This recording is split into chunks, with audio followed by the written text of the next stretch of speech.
Assalamualaikum warahmatullahi wabarakatuh. Halo semuanya, perkenalkan nama saya Anissa Rashmah dengan NIM 2304141. Saya merupakan salah satu mahasiswi dari program studi pendidikan guru sekolah dasar, Fakultas Keguruan dan Ilmu Pendidikan Universitas Samudra. Di sini, saya akan membahas tentang pendidikan kewarganegaraan sebagai pendidikan nilai dan moral. Teman-teman tahu tidak pelajaran apa yang membuat kita menjadi siswa yang cerdas, berkarakter, serta suka membantu? Ya, benar banget. Itu adalah pendidikan kewarganegaraan atau biasanya kita sebut dengan PKN. Pendidikan kewarganegaraan adalah sebuah mata pelajaran yang bertujuan untuk membentuk warga negara yang cerdas, terampil, serta berkarakter sesuai dengan Pancasila dan Undang-Undang Dasar 1945. Lewat PKN ini, kita diajarkan tentang hak dan kewajiban kita sebagai warga negara, serta mengajarkan kita untuk berpartisipasi aktif di dalam lingkungan masyarakat. Nah, lewat PKN ini juga kita bisa belajar tentang berbagai hal-hal positif seperti kejujuran. Jujur artinya kita itu harus berkata apa adanya dan tidak berbohong. Ayo, siapa di sini yang suka berbohong? Mulai sekarang, ayo kita hilangkan sikap kebohongan itu dan kita ubah menjadi kejujuran. Karena kejujuran itu mengandung arti yang sangat tinggi dan lebih bermakna di dalam kehidupan kita. Contohnya, misalnya kita sedang bermain, terus kita itu melanggar aturan permainan hanya demi sebuah kemenangan. Itu tidak boleh ya teman-teman. Jika kita melanggar aturan di dalam sebuah permainan, kita itu harus berani mengakuinya. Jangan kita berbohong hanya demi sebuah kemenangan. Nah, terus juga nih, jika misalnya guru memberikan kita sebuah pekerjaan di rumah, kita itu harus mengerjakannya. Dan jika kita tidak mengerjakannya, kita itu harus berani berkata jujur kepada guru bahwa kita tidak mengerjain pekerjaan rumah yang guru berikan. Jangan mencari alasan seperti, aduh ibu, PR saya ketinggalan di rumah. Itu alasan yang sering kita dengar ya, jangan seperti itu. Jika kita tidak mengerjainya, kita harus berani berkata jujur bahwa kita memang tidak mengerjainya. Jangan mencari alasan seperti PR kita ketinggalan di rumah. Itu tidak baik ya teman-teman. Itu sama aja seperti kita berbohong. Nah, terus PKN ini juga mengajarkan kita tentang bertanggung jawab. Nah, contohnya seperti bertanggung jawab terhadap tugas yang diberikan oleh guru.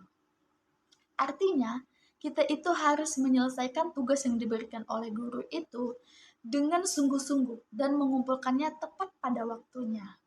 Teman-teman tahu tidak bahwa anak yang bertanggung jawab itu akan selalu menyelesaikan tugasnya itu dengan baik dan tidak menunda-nunda pekerjaannya. Karena apa? Karena mereka tahu bahwa tanggung jawab itu merupakan sebuah amanah yang harus mereka selesaikan dengan sepenuh hati. Nah, kemudian PKN ini mengajarkan kita tentang sopan santun dan saling menghargai.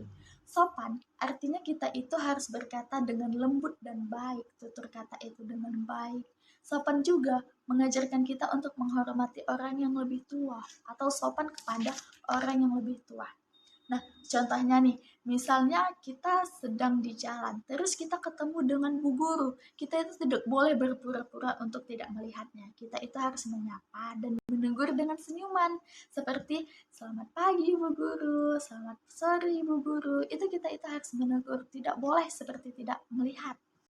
Nah, terus saling menghargai. Saling menghargai artinya kan di Indonesia itu beribu-ribu suku, bahasa, budaya, adat, bahkan agama di Indonesia juga berbeda-beda. Jadi, jangan karena perbedaan itu, kita itu menghilangkan sikap toleransi, kita itu saling mengolok-olokkan, bahkan kita saling menjelek-jelekan. Misalnya nih, ada teman kita yang berbeda agama dengan kita tidak boleh menjauhinya. Kita itu harus mengajak dia bermain. Jangan karena, agama kamu beda itu dengan agama kami. Jadi kamu tidak boleh bermain dengan kami. Itu tidak boleh ya teman-teman. Kita itu harus menjunjung tinggi sikap toleransi. Mengapa kita harus menjunjung tinggi sikap toleransi? Karena dengan sikap toleransi itu, kita itu bisa saling menghargai sesama perbedaan. Kita itu saling menghargai dan menerima sesama perbedaan. Seperti perbedaan teman kita itu apa, kita itu bisa menerima. Nah, saling menghargai itu juga sangat indah loh teman-teman. Karena dengan saling menghargai, kita itu bisa hidup dengan rukun dan damai. Nah, PKN ini masih banyak lagi loh nilai-nilai positifnya yang terkandung di dalam mata pelajaran PKN ini. Bayangin betapa positifnya pelajaran PKN jika kita kaji lebih dalam lagi. Nah, tadi kan saya sudah menjelaskan beberapa nilai-nilai positif yang ada di dalam PKN. Nah, dengan memahami dan menerapkan nilai-nilai tersebut, kita itu tidak hanya menjadi siswa yang cerdas, tetapi kita juga menjadi generasi yang berakhlak mulia dan siap membangun Indonesia. Kalau kita mempraktekkan dan menerapkan nilai-nilai positif dari PKN itu setiap hari, kita akan tumbuh menjadi anak yang hebat dan bermanfaat bagi orang lain. Jadi, mulai hari ini, yuk kita terapkan sikap-sikap positif yang ada di dalam PKN. Baik di rumah, di sekolah, maupun dimanapun kita berada. Karena apa? Karena kita anak PKN, kita anak Indonesia yang berkarakter, sopan, dan penuh semangat. Nah, mungkin sekian saja pembahasan dari saya mengenai pendidikan kewarganegaraan sebagai pendidikan nilai dan moral. Terima kasih telah menyaksikannya sampai habis. Salam Indonesia Jaya.